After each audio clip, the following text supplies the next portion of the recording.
اس کی ذمہ داری کس پہ عائد ہوتی ہے. اس پہ آپ کو سول سرچنگ کی ضرورت ہے. آپ کو جن جن چیزوں سے مشورہ دیا گیا ان چیزوں کو کیا گیا, اس کے نتائج آپ دیکھ لیں. اور اس کے بعد انہوں نے اس بات کا بھی گلہ کیا کہ ان کی جو دوستی ہے, جو قربت ہے, جو وفاداری ہے, جو لائلٹی تھی نواز شریف کے ساتھ, وہ کسی بھی پیمانے پہ پرکھی گئی, ہر دور میں پرکھی گئی. ان کو وزیر اعظم کے عہدے کی آفر ہوئی, ان کو مسلم لیگ چھوڑنے کی آفر ہوئی, جنرل مشرف نے ان کو خود کہا, جنرل محمود ان کے گھر آئے, دھرنے میں کیا کچھ نہیں ہوا, لیکن اس کے باوجود وہ ثابت قدم رہے. لیکن انہوں نے کہا 1 مہینے سے وہ جو باتیں میں آپ کو منع کرتا تھا وہی ہوئی. تو میرا آپ سے یہ سوال ہے کہ آپ ان لوگوں کے خلاف کس قسم, آپ ان کو اکاؤنٹیبل کیوں نہیں کرتے ہیں؟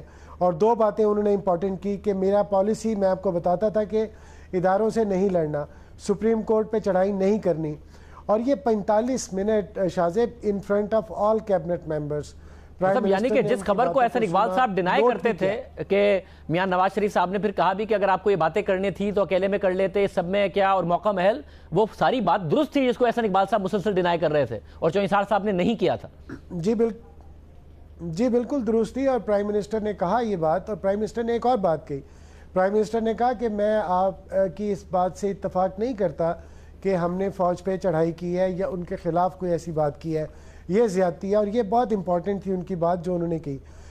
اس کے بعد دیکھیں, اب جب جو اتوار کو جو چودھری نثار صاحب پریس کانفرنس کریں گے, ظاہر ہے ایک بات تو طے ہے کہ 35 سال کی ان کی رفاقت ہے, اور ان کا جو دوستی کا اور قربت کا لیول تھا نا شاذب, وہ اگر میں کہوں کہ وہ بہت زیادہ 1 to 10 کے سکیل پہ وہ 8 اور 9 کے قریب تھا.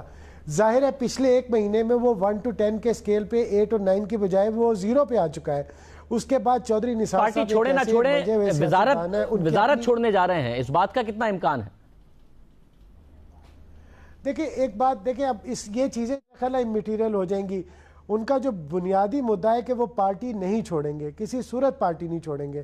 لیکن پارٹی چھوڑنے کا یہ مطلب نہیں ہے کہ وہ نواز شریف کے ساتھ وہ والا تعلق برقرار رکھیں گے جو ان کا پہلے رہا ہے.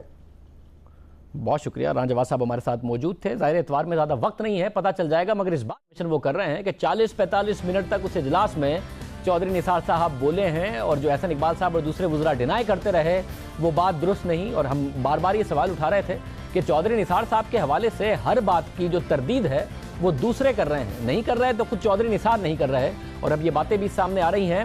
اب ساتھ میں یہ بھی خبریں کہ خواجہ آصف صاحب عبوری وزیر اعظم بنیں گے, پھر شہباز شریف صاحب بنیں گے اگر ورسٹ کیس سینیریو ہوتا ہے, میاں نواز شریف صاحب ڈسکوالیفائی ہوتے ہیں. خود خواجہ آصف صاحب سے ہی پوچھتے ہیں, وزیر دفاع ہیں, سینئر رہنما نون لیگ ہیں. خواجہ آصف صاحب بہت شکریہ. خواجہ صاحب سنائے وزیر اعظم بننے جا رہے ہیں آپ؟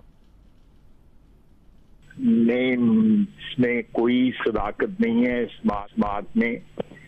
دیکھیں ہم نے ابھی تک جو بھی کاروائی آپ کے سامنے عدالتی آئی ہے یا جو بھی سلسلے پہلے جے آئی ٹی, یہ ساتھ ساتھ اسپیکولیشن جو ہے چلاتے رہتے ہیں تاکہ جو بھی خبر بنے اس میں ذرا تھوڑی سی اوتھینٹسٹی آئے اس قسم کی اسپیکولیشن سے. الحمدللہ ہماری پوری پارٹی جو ہے وہ میاں نواز شریف کے ساتھ جو ہے ان کی قیادت پہ 100% اعتماد کے ساتھ کھڑی ہے. اور یہ بھی ایک خوش آئند بات ہے کہ ماضی میں جب اس قسم کی صورتحال پیدا ہوتی تھی تو سیاسی پارٹیوں کے اندر توڑ پھوڑ شروع ہو جاتی تھی, لیکن یہ ایک بار سیاستدانوں میں ایک میجورٹی آئی ہے اور سیاسی جماعتیں جو ہیں مضبوط ہوئی ہیں, تو یہ ایک اچھی بات ہے. میرے پولیٹیکل ورکر کے حساب سے میرا جو انالیسز ہے پرسوں میں نے سیالکوٹ میں بھی کہا تھا, انشاءاللہ تعالیٰ یہ کرائسس جو ہے میاں نواز شریف صاحب سروائیو کریں گے انشاءاللہ. اور ہم 2018 میں بھی جو میاں نواز شریف کی قیادت میں انتخاب لڑیں گے اور انشاءاللہ تعالیٰ پارٹی پھر جیت کے آئے گی. دیکھو صاحب, ساری پارٹی تو نہیں ہے, جو آپ نے کہا ماضی کی روایت کے حوالے سے ایک شخصیت ہیں جن کی آپ کے ساتھ عرصے سے بات نہیں ہوئی, میں ان پر آتا ہوں ان کے حوالے سے بات کرنے سے پہلے. لیکن یہ بتائیں, آپ ڈائریکٹلی ڈینائی کر رہے ہیں کہ اس بات کی گنجائش ہی نہیں ہے, آپ لوگ اس بات کو ڈسکس ہی نہیں کر رہے. وزیر اعظم ہے ملک کے, 1.5 کروڑ ووٹ آپ لوگوں نے لیا ہے, ورسٹ کیس سینیریو ہو سکتا ہے, وزیر اعظم ڈسکوالیفائی ہو سکتے ہیں, تو آپ لوگ روزانہ جو بار بار اجلاس کر رہے ہیں وزیر اعظم ہاؤس میں, اس میں میاں نواز شریف صاحب پہ بار بار اعتماد کے اظہار کے لیے کر رہے ہیں کہ بس میڈیا میں خبر جائے کہ وزیر اعظم پر سب کو اعتماد ہے, صرف اس لیے کر رہے ہیں, ڈسکس ہی نہیں کر رہے کہ آپ کی پارٹی کرے گی کیا اگر وزیر اعظم ڈسکوالیفائی ہو گئے. نہیں یہ میں یہ دیکھیں، یہ آج کا اجلاس جو ہے نا جس کے متعلق اسپیکولیشن ہو رہی ہے اس میں کوئی نہیں. ہم اجلاس جو ہے ڈیلی ہوتا ہے، ہم جو دن کی کاروائی ہوتی ہے اس کو انالیسز کیا ہے، وکلاء سے پوچھا جاتا ہے کہ بھئی آپ کی کیا اسیسمنٹ ہے، آرگومنٹس کیسے رہے، کیسی باتیں ہوئیں، کیونکہ بعض کا ہمارے جیسے پولیٹیکل ورکر جو ہے وہ اس کا لیگل انالیسز نہیں کر سکتے، تو ہمارے لائرز بیٹھ کے اس کا انالیسز دیتے ہیں کہ آرگومنٹس ہوئے، کاؤنٹر آرگومنٹس ہوئے، ان آرگومنٹس میں ہمارے آرگومنٹس میں کتنا وزن تھا، یا جو معزز عدالت نے اور جج صاحبان نے جو بات کی ہے وہ کہاں تک جو ہے اثر انداز ہو سکتی ہے ہمارے کیس پہ. اس کے علاوہ اور کوئی بحث نہیں ہوتی کہ یہ جو باہر بیٹھ کے جو اندازے لگائے جا رہے ہیں کہ جی وزیر اعظم کے اوپر بحث ہو رہی ہے، نا بالکل قطعی طور پہ نہیں. مطلب مگر جب آپ کو یہ بتاتے ہوں گے لائرز، آپ کہہ رہے ہیں کہ جو ہمارے وکلا ہیں وہ ان کے ساتھ بات ہوتی ہے، تو وکلا بتاتے ہوں گے نا کہ بیسٹ کیس سینیریو یہ ہے کہ میاں صاحب بچ جائیں، آرگومنٹس کو دیکھتے ہوئے ججز کے ورسٹ کیس سینیریو یہ ہے کہ میاں صاحب شاید نہ بچیں، تو آپ صرف بیسٹ کیس سینیریو سن کے اور اسی پہ باتیں کرتے ہیں سارے کے سارے پارٹی میں بیٹھ کے، ورسٹ کیس سینیریو ڈسکس ہی نہیں کر رہے آپ کہ آپ کا وزیر اعظم ڈسکوالیفائی ہو گیا تو یہ ملک ہے، کسی نے چلانا ہے، کیا ہوگا، کیا کریں گے، اچانک پینک کریں گے؟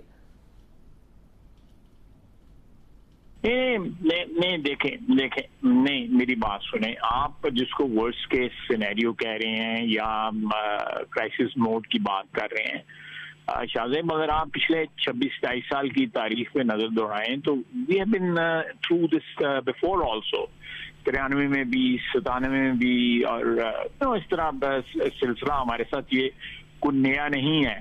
لیکن ہم سمجھتے ہیں، ہمیں عدالتی جو پروسیس ہے، جو عدلیہ کا جو پروسیس ہے اس سے پوری طرح اعتماد ہے. ہمیں اپنی کیس کی جو سچائی ہے، صداقت ہے، اس سے پوری طرح اعتماد ہے. ہم سمجھتے ہیں کہ ہم اس کیس سے سرخرو ہو کے نکلیں گے. تو یہ میرا خیال ہے کہ یہ ساری باتیں جو ہے پیش از وقت ہیں. تو آپ یہ کہہ رہے ہیں کیٹیگوریکلی، آپ کہہ رہے ہیں کہ آپ کا عبوری وزیر اعظم بننا، پھر شہباز شریف صاحب کا 45 دن کے پروسیس سے الیکٹ ہو کے آنا، یہ کیٹیگوریکلی آپ کہہ رہے ہیں یہ ڈسکس ہو ہی نہیں رہا پارٹی میں، ہو ہی نہیں رہا کہ میاں نواز شریف صاحب مائنس ہو سکتے ہیں اور پھر کیا ہو سکتا ہے، یہ بات ہی نہیں ہو رہی. Absolutely not. میں بالکل آپ کو بالکل جس کو کہتے ہیں نا کہ 100% یقین دلاتا ہوں. اگر میرا کہنا جو ہے وہ سفیشینٹ ہے، نہیں تو میں آپ کو بالکل بتاتا ہوں یہ پارٹی کے اندر اس قسم کی کوئی نہ کوئی کینڈیڈیٹ ہے، نہ کوئی اس قسم کی ڈسکشن ہوئی ہے، نہ ایون اسپیکولیشن بھی اس کے اوپر کوئی نہیں ہوئی. میں بالکل آپ کو صحیح بتا رہا ہوں. اور یہ جو پولیٹیکل پروسیس کی میچورٹی کی نشانی ہے. صاحب جتنا آپ 100% کہہ رہے ہیں اس کے بعد میں نہیں پوچھتا، ورنہ میں نے تو آپ سے سوال پوچھنا تھا کہ جب آپ وزیر اعظم بنیں گے تو آپ کا وزیر داخلہ کون ہوگا؟ نہیں ہمارے سارے وزراء جو ہے نا اس وقت وہ اپنی اپنی جگہ پہ میاں نواز شریف کی قیادت میں انشاءاللہ تعالیٰ قائم اور دائم رہیں گے اور کام کرتے رہیں گے. مطلب سب کا کلیم نہ کریں. پتہ نہیں چل رہا چوہین صاحب کا کسی اجلاس میں بھی شرکت نہیں کر رہے، اتوار کو انہوں نے پریس کانفرنس کرنی ہے، خبریں کوئی بہت زیادہ اچھی نہیں آ رہی، سب کا کلیم نہ کریں. اتوار کو جی اتوار کو پریس کانفرنس کر رہے ہیں، وہ خبریں بڑی عجیب آ رہی ہیں، اتوار کو کریں گے، اور پارٹی اجلاس کے حوالے سے بھی بڑی عجیب خبریں آئی ہیں، تو اتوار کو کریں گے. نہیں اچھا، مجھے نہیں پتا، مجھے اس بات کا نہیں پتا. I'm not aware of that. بہت شکریہ. خواجہ آصف صاحب ہمارے ساتھ موجود تھے. کیٹیگوریکلی ڈینائی کر رہے ہیں 100% کہ یہ بات ڈسکس ہی نہیں ہوئی کہ میاں صاحب اگر مائنس ہو گئے، اگر میاں صاحب ڈسکوالیفائی ہو گئے تو پھر کیا ہوگا، یہ بات ڈسکس ہی نہیں ہو رہی. ورسٹ کیس سینیریو اتنی بڑی پارٹی ڈسکس ہی نہیں کر رہی ہے، اور کہ اس صورت میں کیا ہوگا. 3 مرحلوں سے گزرنے کے بعد، 273 دن گزرنے کے بعد سپریم کورٹ کے عمل درآمد بینچ نے فیصلہ محفوظ کر لیا ہے. سب نظر عدالت پر جمی ہے، جہاں سے اس تاریخ ساز فیصلے کی توقع کی جا رہی ہے. جے آئی ٹی کی رپورٹ پر آج 5ویں سماعت ہوئی. آج کی سماعت کے آغاز میں سلمان اکرم راجہ نے دلائل دیے. سلمان اکرم راجہ نے عدالت کو بتایا کہ کل نیلسن اور نیسکول کی ٹرسٹ ڈیڈ پر بات ہوئی. اس پر عدالت نے ریمارکس دیے کہ بادی النظر میں یہ جعل سازی کا کیس ہے. وہ اس حوالے سے وضاحت دینا چاہتے ہیں. جسٹس عظمت سعید شیخ نے ریمارکس دیے کہ یہ تو ہم بھی دیکھ سکتے ہیں کہ دستخط کیسے مختلف ہیں. جس پر سلمان اکرم راجہ نے کہا کہ انہوں نے اکرم شیخ سے بات کی ہے، انہوں نے بتایا ہے کہ غلطی سے یہ صفحات لگ گئے، یہ صرف ایک کلیریکل غلطی تھی جو اکرم شیخ کے چیمبر سے ہوئی، کسی بھی صورت میں جعلی دستاویز دینے کی نیت نہیں تھی. جس پر جسٹس عظمت سعید نے ریمارکس دیے کہ مسئلہ صرف فونٹ کا رہ گیا ہے. اس کے علاوہ سلمان اکرم راجہ نے ایک اور اہم معاملے کی بھی وضاحت کی سلمان اکرم راجہ نے کہا کہ دوسرا معاملہ چھٹی کے روز نوٹری تصدیق کا ہے. لندن میں بہت سے سولیسیٹر ہفتہ بلکہ اتوار کو بھی کھلتے ہیں, جس پر جسٹس اعجاز الحسن نے ریمارکس دیے کہ حسین نواز سے پوچھا گیا کہ چھٹی کے روز ملاقات ہو سکتی ہے تو انہوں نے کہا کہ چھٹی کے دن اپوائنٹمنٹ نہیں ہو سکتی. اس پر سلمان اکرم راجہ نے کہا کہ عام سوال کیا جائے تو جواب مختلف ہوگا, مخصوص سوال نہیں کیا گیا. یعنی جے آئی ٹی میں جو حسین نواز کی طرف سے بات کی گئی ہے اس کے حوالے سے وہ کہہ رہے تھے کہ سوال عام کیا گیا, اگر مخصوص سوال ان سے کیا جاتا کہ اس ٹرسٹ ڈیڈ کے حوالے سے تو جواب کچھ اور ہوتا. سماعت کے دوران بینچ کے سربراہ جسٹس اعجاز افضل نے سلمان اکرم راجہ سے پوچھا کہ کیا اس بات سے اتفاق کرتے ہیں کہ ریفرنس نیب کو بھجوا دیا جائے, جس پر سلمان اکرم راجہ نے کہا کہ میرا جواب ہے کہ کیس مزید تحقیقات کا ہے, خطوط کو بطور شواہد پیش کیا جا سکتا ہے لیکن تسلیم نہیں کیا جا سکتا. جس پر جسٹس اعجاز افضل نے ریمارکس دیے کہ وزیر اعظم نے قومی اسمبلی کی تقریر میں اثاثوں کا ذکر کرتے ہوئے ہمارے کا لفظ استعمال کیا. اس کا مطلب ہے کہ وہ اپنے آپ کو خاندان سے الگ نہیں کر رہے. وزیر اعظم نے قومی اسمبلی میں اسپیکر کو جو دستاویزات دی اس کی کاپی ہمیں نہیں دی گئی, اگر دے دی جاتی تو ہو سکتا ہے کہ نوبت یہاں تک نہ آتی. ساتھ ہی سلمان اکرم راجہ نے عدالت کے سوال پر بتایا کہ وہ قطری کی جانب سے کچھ نہیں کہہ سکتے مگر شیخ حماد بن جاسم کو ویڈیو لنک کی پیشکش نہیں کی گئی. سلمان اکرم راجہ نے اپنے دلائل مکمل کر لیے تو جسٹس عصمت سعید نے ریمارکس دیے کہ آج سلمان اکرم راجہ نے اچھی تیاری کی. تحریک انصاف کے وکیل نعیم بخاری نے جواب دیا اور کہا کہ ثابت ہو گیا کہ وزیر اعظم صادق اور امین نہیں, ایف زیڈ ای کمپنی کو ظاہر نہیں کیا نہ ہی اس کی تنخواہ ظاہر کی. جس پر جسٹس عصمت سعید نے ریمارکس دیے کہ تنخواہ لینے اور نہ لینے کے اثرات علیحدہ ہوں گے. اب یہ بات بہت اہم ہے کہ عدالت اپنے فیصلے میں اس بات کو کس طریقے سے کنسیڈر کرے گی, کیونکہ آج کہا گیا کہ تنخواہ لینے اور تنخواہ نہ لینے کے اثرات علیحدہ ہوں گے. اس کے بعد جسٹس اعجاز الحسن نے ایڈیشنل اٹارنی جنرل سے پوچھا کہ کیا کسی پبلک آفس ہولڈر کی ملازمت کرنے پر پابندی ہے, جس پر ایڈیشنل اٹارنی جنرل نے جواب دیا کہ آئین میں وزیر اعظم کی کسی دوسری ملازمت کے بارے میں کچھ نہیں کہا گیا. تو نعیم بخاری نے کہا کہ پبلک آفس ہولڈر کی ملازمت مفادات کا ٹکراؤ ہے. جسٹس اعجاز افضل نے ریمارکس دیے کہ آئین میں پابندی ججز کی دوسری ملازمت کے لیے ہے, کسی دوسرے آفس ہولڈر کے لیے نہیں. جسٹس اعجاز افضل نے مزید کہا کہ یہ حقیقت ہے کہ اگر اثاثے ظاہر نہ کیے گئے تو بددیانتی کہلائے گی. سوال یہ ہے کہ یہ ہمارا دائرہ اختیار ہوگا یا الیکشن کمیشن کا. سوال یہ ہے کہ کیا جو چیزیں درخواست میں نہیں ہمیں ان پر جانا چاہیے. جسٹس اعجاز افضل نے نعیم بخاری کے دلائل کے بعد اہم ریمارکس دیے اور کہا کہ نئی چیزیں کیس میں شامل کر کے فریقین کو سرپرائز دیا جا سکتا ہے. یہ بات تسلیم کرتے ہیں کہ بار ثبوت شریف خاندان پر ہے. مریم نواز کو بینیفیشل مالک تسلیم کر بھی لیں تو زیر کفالت کا معاملہ آئے گا. یعنی عدالت نے آج بھی کہا کہ زیر کفالت کا معاملہ نہیں طے ہوا کہ مریم نواز میاں نواز شریف کے زیر کفالت ہیں, جبکہ مریم نواز کے زیر کفالت ہونے کے واضح شواہد نہیں ملے, عدالت کی طرف سے کہا گیا. نعیم بخاری کے بعد شیخ رشید نے جواب دیا اور کہا کہ صادق اور امین ایک گلوبل تصور ہوتا ہے. یہ نہیں ہو سکتا کہ لاہور میں صادق اور اسلام آباد میں کرپٹ ہو. شریف فیملی پیناما سے اقامہ تک پہنچ گئی, جبکہ وزیر اعظم نے تو دبئی والوں کو بھی چونا لگا دیا. حکومت والے تعویذ گنڈے بھی کر لیتے ہیں. ایک آدھ نماز پڑھتا ہوں اور اس میں جسٹس عصمت سعید کے لیے دعا بھی کرتا ہوں. دعا مانگی تھی کہ جج صاحب کیس کے دوران بیمار نہ ہو جائیں, جس پر جسٹس عصمت شیخ نے کہا کہ آپ دعا کرتے رہیں. عدالت نے جماعت اسلامی کے وکیل کو ہدایت کی کہ وہ اپنے دلائل لکھ کر دے دیں, جس کے بعد دلائل مکمل ہو گئے. عدالت نے سماعت کی اور فیصلہ محفوظ کر لیا. سلمان اکرم راجہ نے آج دلائل دیے تھے. کیا وہ عدالت کو مطمئن کر پائے ہیں اپنی نظر میں کہ ڈاکیومنٹس جعلی نہیں؟ کیا وہ خود اس بات سے مطمئن ہیں کہ ان کے اپنے موکل نے انہیں ڈاکیومنٹس جعلی نہیں دیے تھے؟ بطور وکیل وہ اس بات سے مطمئن ہے. سلمان اکرم راجہ صاحب ہمارے ساتھ موجود ہیں. سلمان اکرم راجہ صاحب بہت شکریہ. سب سے پہلے جو دبئی کے ڈاکیومنٹس ہیں اس کا بھی معاملہ اور ٹرسٹ ڈیڈ کا بھی معاملہ, دبئی کے ڈاکیومنٹس پر آتا ہوں. کیا یہ بات کنٹروورشل ہی رہی ہے آج جب سماعت ختم ہوئی, یا عدالت جے آئی ٹی کی بات مانے ہوئے تھی, آپ نہیں کنونس کر پائے کہ ان ڈاکیومنٹس میں ابھی معاملہ کنٹروورشل ہے یا ان کو ویریفائی کرانا چاہیے دبئی سے, آپ نہیں کر پائے کنونس؟ نہیں, دیکھیں دو قسم کی دستاویزات عدالت کے سامنے تھیں. ایک تو وہ ٹرسٹ ڈیڈز تھیں جن کا تعلق نیلسن ایسکال اور ایک اور کمپنی کومبر سے تھا. کل کی سماعت کے دوران جسٹس عصمت سعید صاحب نے یہ بات کی کہ بادی النظر میں یہ لگتا ہے کہ دونوں جو یہ دستاویزات ہیں ان پہ جو دستخط کیے گئے ہیں وہ ایک ہی ہیں, یعنی کہ ایک ہی دستخط کو دو دفعہ استعمال کر کے دو دستاویزات تیار کرنے کی کوشش کی گئی ہے. ظاہر ہے یہ ایک بہت سنگین آبزرویشن تھی. اگر ایسا ہوا ہو تو یہ یقیناً جعلسازی کے زمرے میں آتا ہے. میری گزارش کل یہ تھی کہ مجھے معلوم کرنے دیں اور یقیناً اس کی کوئی معصومانہ اس کا جواب ہوگا. اور وہی ہوا. جب میں نے تحقیق کی, پتہ کیا شیخ صاحب کے چیمبر سے, تو بات جو سامنے نکلی کہ وہ یہ تھی کہ ایک ہی دستاویز کا سائننگ پیج جو ہے غلطی سے ان کے غالباً منشی صاحب نے دونوں دستاویزات کے ساتھ لف کر دیا تھا. لیکن اچھی بات یہ سامنے آئی کہ ریکارڈ پہ, JIT کے ریکارڈ پہ دونوں وہ دستاویزات اپنی اصلی حالت میں موجود تھیں.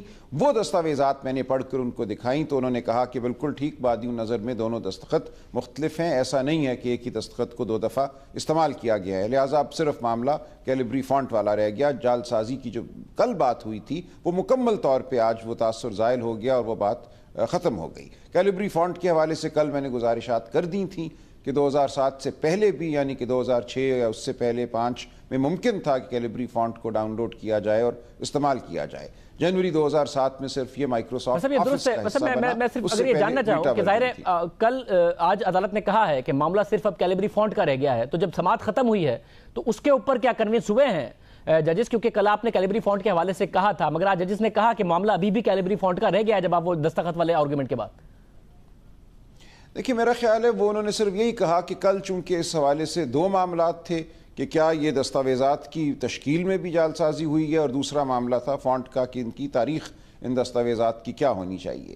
کیلیبری فونٹ پہ کل میں نے ایک بہت جامع ایک رائٹ اپ عدالت کو دے دیا تھا جس میں دکھایا تھا کہ millions of people had been given the Calibri font before January 2007. اس لیے اس بات کو دہرایا نہیں, وہ تمام وہ ایک ریٹن نوٹ عدالت کے سامنے تھا. آپ یہ کہہ رہے ہیں کہ آپ نے ایسے آفیشیل ڈاکیومنٹس عدالت کو دیے ہیں کہ 2007 سے پہلے بہت سارے جو آفیشیل دستاویزات ہیں اس میں کیلیبری فونٹ استعمال ہوا تھا, یہ آپ نے عدالت میں جمع کرائیں؟ یہ کہ بیٹا ورژن موجود تھا اور بیٹا ورژن ڈاؤن لوڈ ہو سکتا تھا, ڈاؤن لوڈ ہو کر ڈسک کی صورت میں وہ اس کا تبادلہ بھی ہو سکتا تھا. یہ تمام بات کل عدالت کو بتا دی گئی تھی, اس کو آج دہرانے کی ضرورت نہیں تھی. اب معاملہ صرف یہ دستخطوں کا تھا, وہ بات آج واضح ہو گئی. مگر جب آپ نے دستخطوں کی بات ثابت کی تو عدالت نے اس کے بعد کہا نا کہ کیلیبری فونٹ اب صرف فونٹ کا معاملہ رہ گیا ہے, عدالت نے اس کے باوجود کہا.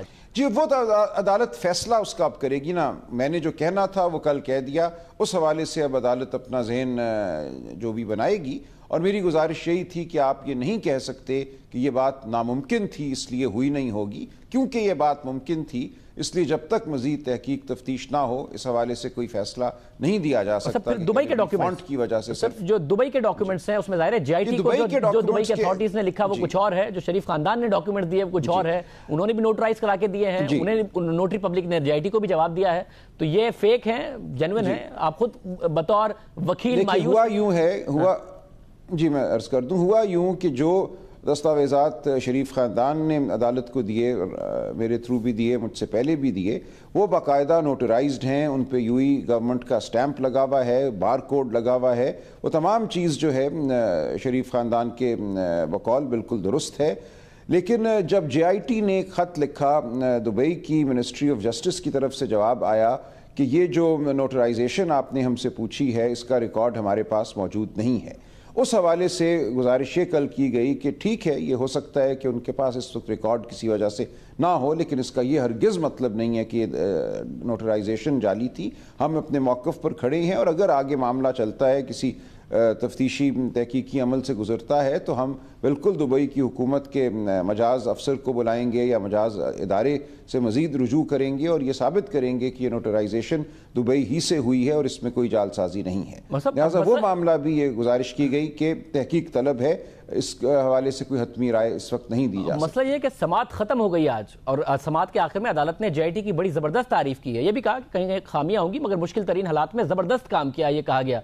تو یہ ویریفائی ہوئے بغیر کہ آپ ٹھیک کہہ رہے ہیں یا پھر JIT ٹھیک کہہ رہی ہے یا پھر دبئی کے حکام سے سوالوں کے جواب میں کچھ مس انڈرسٹینڈنگ ہو گئی, یہ اسٹیبلش ہوئے بغیر ہی سماعت ختم ہو گئی ہے, تو عدالت نے فیصلہ اویلیبل ڈاکیومنٹ پہ کرنا ہے یا ابھی لکھت پڑھت ہو سکتی ہے دبئی کے ساتھ؟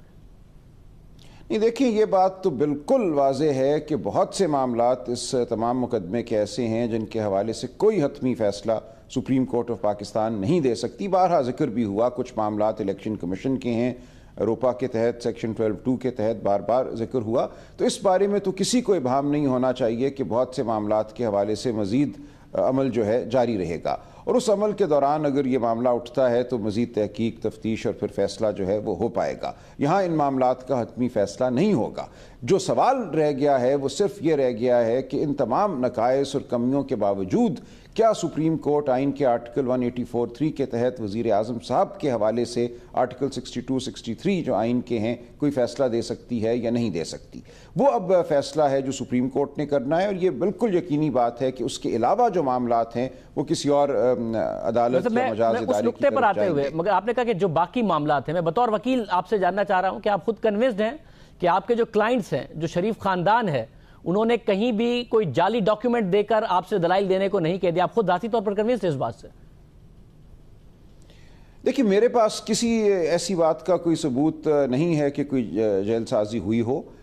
جو بات ایک مسئلہ اٹھا تھا اس کی مکمل وضاحت مجھے مل گئی جو میں نے عدالت کے سامنے رکھ دی، لہٰذا میں بالکل مطمئن ہوں کہ جیل سازی نہیں ہوئی. لیکن یہ معاملات عدالتی پروسیس اور حکم کے تابع ہوتے ہیں، بالآخر دیکھا جائے گا. جہاں تک مجھے معلومات حاصل ہیں، میری نظر میں ان معلومات کی بنا پر کوئی جیل سازی نہیں ہوئی.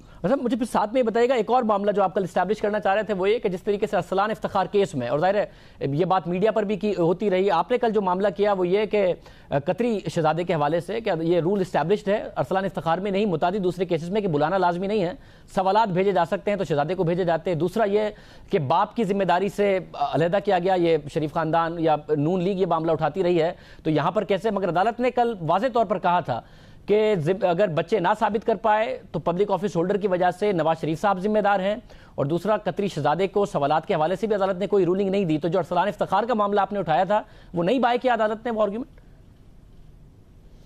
دیکھیں، ارسلان افتخار کا فیصلہ عدالت عظمیٰ کا فیصلہ ہے، اس کو نظر انداز تو یقیناً نہیں کیا جا سکتا، اور وہ پچھلی بہت سی نظیروں پر مبنی ہے.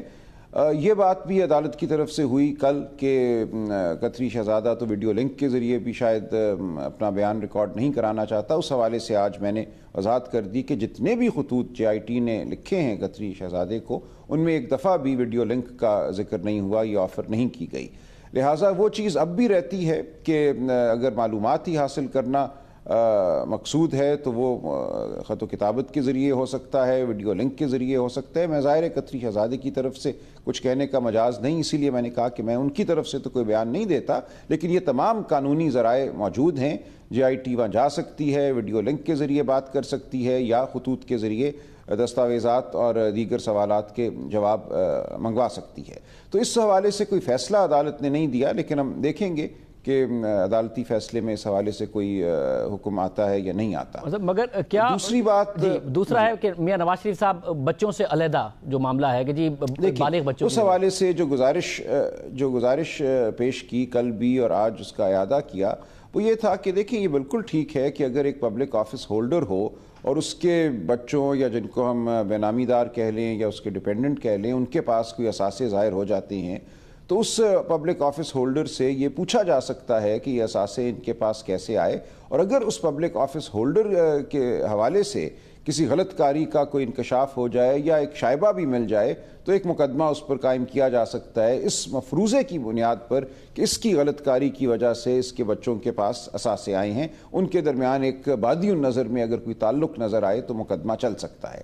لیکن ایسا نہیں ہے کہ امریکہ میں یا سعودی عرب میں بیٹھا ہوا ایک بالغ عاقل شخص کوئی بزنس کرتا ہے، کوئی اثاثے اس کے پاس آ جاتے ہیں تو اس سے فوراً یہ نہیں اخذ کیا جائے گا کہ یہ ضرور اس کے پبلک آفس ہولڈر باپ کی کسی غلط کاری کی وجہ سے ہوا ہے. تمام جو ایونیوز ہیں ان کو دیکھا جائے گا، اور اگر وہ شخص یہ کہہ رہا ہے کہ میرے دادا ایک کاروباری شخصیت تھے، ایک اہم کاروباری شخصیت تھے، اور اپنی زندگی میں اکتوبر 2004 تک تمام معاملات ان کے زیر نگرانی طے پا رہے تھے، اور جو مجھے اثاثہ دیا گیا یا جو سرمایہ دیا گیا جس کی بنیاد پہ میں نے اثاثہ قائم کیا وہ ان کی طرف سے آیا ہے، تو کم از کم اس بات کی بھی تحقیق ہونی چاہیے. فی الفور یہ نہیں کہا جا سکتا کہ دادا والی بات کو ہم بالکل مسترد کرتے ہیں اور صرف والد ہی کو اس کے اثاثے کا ذمہ دار قرار دیں گے اور والد کے خلاف کارروائی کریں گے. یہ گزارش تھی، اس پہ بھی عدالت فیصلہ دے گی، یہ اس پر بھی فیصلہ آئے گا. اب آپ نے حسین نواز سے نہیں کہا درمیان میں کہ اتنے سارے معاملات ہیں، کبھی وہ ٹرسٹ ڈیڈ سے ہو کے جاتے ہیں، کبھی آپ اپنی سروس کمپنی کے ڈاکیومنٹس دیتے ہیں،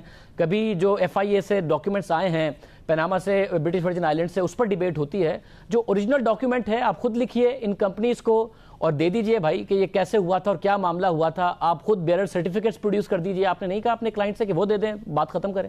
نہیں دیکھیں، یہ سب کچھ ہو چکا ہے پروڈیوس. بیئرر سرٹیفکیٹس کی بات جو ہے وہ سمجھنا ضروری ہے. 2006 تک، جولائی 2006 تک ان کمپنیوں کے بیئرر سرٹیفکیٹ تھے. بیئرر سرٹیفکیٹ کا مقصد یا اس کا طریقہ ایسے ہی ہے جیسے پرائز بانڈ ہیں، وہ اٹھا کر ایک سے دوسرے کو دے دیا جائے تو اس کی ملکیت ہو جاتی ہے. 2006 سے پہلے ان کمپنیوں کا کوئی شیئر ہولڈر رجسٹر نہیں تھا جو ہم لا کر عدالت کو دے سکیں. 2006 کے بعد شیئر ہولڈر رجسٹر ہے، اس میں پہلے منروا اور بعد میں ایک اور کمپنی ٹرسٹی سروسز کا نام آ رہا ہے. اب سوال یہ تھا کہ منروا اور ٹرسٹی سروسز کس کے بہاف پر، کس کی ایما پر ان کمپنیوں کے شیئر ہولڈر بنے، کیونکہ وہ شخص جس کی ایما پر یہ ان کمپنیوں کے شیئر ہولڈر بنے ہیں اس کو بینیفیشل اونر تصور کیا جائے گا، یعنی کہ در حقیقت یہ اس کے لیے شیئر ان کمپنیوں کے اپنے نام کیے ہوئے ہیں. اس حوالے سے کل بھی اور پہلے بھی جب یہ 5 ممبر جج صاحبان کے سامنے مقدمہ چلا تھا، بہت سی دستاویزات ہم نے دیں جن سے یہ نظر آ رہا ہے کہ نیلسن اور نیسکال کے ساتھ تمام معاملات ایک کمپنی ارینا لمیٹڈ کرتی ہے، جس کے مالک فیصل ٹیوانا صاحب جو ہیں وہ ان کے بل بھی ادا کرتے ہیں، ان کے انوائس ادا کرتے ہیں، اور فیصل ٹیوانا کا ایک معاہدہ جو ہے حسین نواز کے ساتھ ہے ان کمپنیوں اور ان پراپرٹیز کے حوالے سے. مطلب یہ سارے درمیان کے ہیں نا، منروا سے لے کر اور ان کی جو دوسری کمپنی ہے اور پھر یہ سارے معاملات اوریجنل برٹش ورجن آئلینڈ سے کیوں نہیں ایک لکھ کر کہ جی یہ دیکھیں نیلسن اور نیسکول کی وہاں پر کیا لسٹنگ ہے، یہ لے لیجئے. جو ایف آئی اے نے دیا اس میں کہیں نہ کہیں خامی نہیں، وہاں کچھ نہیں ہے نا. میں یہی عرض کر رہا ہوں کہ وہاں پہ تو صرف اتنا ہوگا کہ نیلسن اور نیسکال کے شیئر ہولڈر کون ہیں جولائی 2006 کے بعد. وہ بات تو اب بحث طلب نہیں ہے، وہ سب مانتے ہیں کہ جولائی 2006 کے بعد شیئر ہولڈر جو کتابوں میں جن کا نام درج ہے وہ منروا اور اس کے بعد ٹرسٹی سروسز ہیں. مگر جو ایف آئی اے صرف یہ ہے وہاں کی ایف آئی اے نے ڈاکیومنٹس دیے ہیں اس جے آئی ٹی کو، اسی بنیاد پر تو وہ اسٹیبلش کر رہے ہیں، تو آپ اس کے اگینسٹ ڈاکیومنٹس وہیں سے لا کے دیں گے. میں عرض کر دوں دیکھیں انہوں نے کیا ڈاکیومنٹ دیا ہے ایف آئی اے نے برٹش ورجن آئلینڈز کی. انہوں نے ایک خط لکھا موسیک فونسیکا کو، جو وہ قانونی فرم ہے جس کے یہ لیک کی وجہ سے پاناما لیکس کا معاملہ ہوا. موسیک فونسیکا نے منروا کو لکھا جو کہ وہ کمپنی تھی 2006 میں جو کہ ان کمپنیوں نیلسن اور نیسکال کی شیئر ہولڈر بنی، کہ آپ کس کے بہاف پر یہ شیئر رکھے ہوئے ہیں، بینیفیشل اونر کون ہے. منروا نے 2012 میں ایک خط لکھا جس میں انہوں نے کہا کہ ہم یہ مریم صفدر صاحبہ کے بہاف پہ شیئر رکھے ہوئے ہیں، یعنی کہ بینیفیشل اونر وہ ہیں. اب اس کے بعد منروا کی جو خط و کتابت حسین نواز کے ساتھ ہوئی، جو دیگر انہوں نے دستاویزات تیار کیں، ان کی روح سے یہ نظر آ رہا ہے کہ جو 2012 میں انہوں نے کہا وہ ایک غلط فہمی کی بنیاد پہ تھا، کیونکہ مریم صفدر صاحب کا نام ان کو دیا گیا تھا بطور آتھرائزڈ ریپریزنٹیٹیو. ایک فارم ہے جو بہت گردش بھی کرتا رہا، اس پہ اوپر کوئی 8 کیٹیگریز لکھی ہیں، beneficial owner, authorised representative, attorney, اور نیچے لکھا ہے کہ نام کیا ہے. کہیں یہ نہیں لکھا کہ جو نام لکھ دیا گیا ہے وہ صرف بینیفیشل اونر کا ہے. ہمارا موقف یہ ہے کہ کچھ عرصے کے لیے مریم صفدر صاحبہ آتھرائزڈ ریپریزنٹیٹیو تھیں حسین نواز کی. اس حوالے سے ہو سکتا ہے ان کو غلط فہمی ہوئی ہو، ورنہ تمام اس دور میں جو منروا کے اخراجات ہیں، جو ان کے بل ہیں، جو ان سے گفتگو ہے، ان کو ہدایات دینا ہے، وہ حسین نواز شریف کی طرف سے آخر میں بتائے گا جو والیوم 10 ہے آج عدالت نے وہ کھولا، کیا ملا آپ کو اس میں، اگر آپ کو تھوڑا بہت دیکھنے کا موقع ملا ہو؟ والیوم 10 میں کیا تھا؟ دیکھیں والیوم 10 میں وہ میوچل لیگل اسسٹنس کی ریکویسٹس ہیں، یعنی کہ باہمی جو تعاون کے معاہدوں کے تحت مختلف ممالک کو بھیجی گئی ہیں درخواستیں معلومات کے لیے، اور یہ وہ درخواستیں ہیں جن کے حوالے سے ابھی تک جواب نہیں آیا. تو کوئی اس میں بڑی بات نہیں تھی. ایک معاملہ ہم دیکھنا چاہتے تھے کہ برٹش ورجن آئلینڈز کے اٹارنی جنرل نے 16 جون کو جے آئی ٹی کو یہ لکھا تھا کہ آپ کی جو درخواست ہے میوچل لیگل اسسٹنس کی اس پر عمل نہیں ہو سکتا. لیکن اس کے بعد ہم نے دیکھا کہ 3 جولائی کو کچھ انہوں نے یہی موسیک فونسیکا والا جو لیٹر ہے بھیج دیا. تو یہ ابہام تھا کہ 16 جون اور 3 جولائی کے درمیان کیا ہوا. وہ ابہام دور ہو گیا کہ مزید خط و کتابت ہوئی تھی، جس کے بعد اٹارنی جنرل نے معلومات دینے کا فیصلہ کر لیا. تو مزید کرسپونڈنس ہوئی ہے 16 جون کے بعد، تو انہوں نے کیا ایسی معلومات دی؟ ایسی معلومات ہیں جو آپ کے خلاف جاتی ہیں یا ایسی معلومات ہیں جو آپ کے حق میں جاتی ہیں؟ کیا معلومات دی؟ کیونکہ 16 جون والی کرسپونڈنس میں تو انہوں نے کہا تھا کہ چیزیں اسٹیبلش نہیں ہو رہی تو ہم نہیں دے سکتے. جی میں شاہ زیب آپ کو ٹھیک سن نہیں سکا آخری آپ کا مزید کرسپونڈنس میں کیا معلومات انہوں نے دی ہے؟ ایسی معلومات جو آپ کے کلائنٹ کے خلاف جاتی ہے؟ وہی معلومات جو موسیک فونسیکا والا جو لیٹر ہے، پہلے انہوں نے وہ بھی دینے سے انکار کر دیا تھا 16 جون کو. 3 جولائی کو انہوں نے وہی جو خط موسیک فونسیکا کا ہے وہ بھیج دیا. جو انہوں نے خط لکھا تھا برٹش ورجن آئلینڈز کی فائنینشیل انویسٹیگیشن ایجنسی کو، وہ خط انہوں نے بھیج دیا کہ ہمیں یہ خط ملا تھا موسیک فونسیکا کی طرف سے۔ ہماری گزارش یہ تھی کہ یہ تمام خطوط جو ہیں کسی بھی معاملے کی حتمی دلیل یا شہادت نہیں ہو سکتے، ہمیں موقع دیا جانا چاہیے کہ ہم وہ دستاویزات جو ہمارے پاس موجود ہیں وہ پیش کر سکیں، تاکہ بالآخر جو بھی مجاز ادارہ یا عدالت ہوگی وہ فیصلہ کر سکے کہ حقیقت کیا ہے۔ بہت شکریہ سلمان اکرم راجہ صاحب ہمارے ساتھ موجود تھے، دلائل دیتے رہے، آ کر بتا رہے تھے کہ جو مختلف معاملات تھے، جو جال سازی کی بات بار بار ہو رہی تھی، اس کے اوپر کیا آرگیومنٹ ہوئے۔ ظاہر فیصلہ عدالت نے کرنا ہے کہ وہ کس حد تک کنونس ہوئے ہیں اس بات سے۔ یہ کہتے ہیں کہ کچھ معاملات ایسے ہیں جو کہ ظاہر تحقیق طلب ہیں، جو کچھ معاملات ہیں وہ باقاعدہ طور پر اسٹیبلش ہو گئے۔ ٹرسٹ ڈیڈ کا کہہ رہے ہیں کہ یہ اسٹیبلش کرنے میں کامیاب ہوا ہوں کہ وہ جعلی نہیں تھی۔ جو فونٹ کے حوالے سے بھی بہت سارے ایسے ڈاکیومنٹس دینے میں کامیاب ہوئے ہیں کہ اس سے پہلے 2007 سے پہلے بھی یہ ڈیلنگز ہوا کرتی تھی اگر یہ آفیشیل نہیں ہوا تھا یا ڈیفالٹ فونٹ نہیں ہوا تھا۔ پروگرام میں بریک شامل کرتے ہیں، وہی خبر بات کریں گے۔